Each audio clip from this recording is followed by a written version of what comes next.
Salut, tataie! Salut, Viorel, ce faci, tată? Salut, tataie, ce faci? Ești acolo, e ok?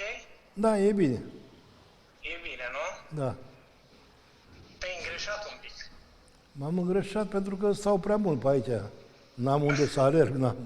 Lasă că o să se termine perioada asta și o să fie totul bine. O să fie totul foarte bine. Am înțeles că am discutat cu doamnele, e posibil dacă nu mai apar cazuri și va fi foarte bine, de la 1 iunie va fi ok. Am înțeles că o să aveți regim deschis. Acum, în funcție de evoluția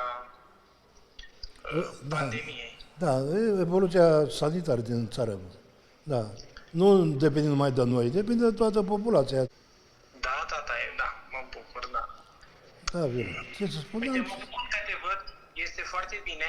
O să zic de azi la mulți ani pentru ziua ta, că pe 24 e ziua ta. Da, mersi.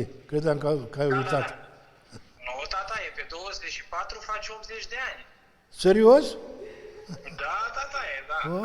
Aoleu, băi, tată, bine că mi-a zis aminte. Da. Și cu ocazia asta, dacă ne vedem, îți și zic la mulți ani. Mersi, tătică. Mersi. Eu chiar o bucurie pentru faptul că ne vedem chiar la distanță, dar e bine. Procedați așa și cu băieții din Canada. Pentru ca această perioadă de izolare să fie mai ușor suportabilă pentru beneficiari, am inițiat o acțiune de a putea vorbi cu aparținătorii prin videocall.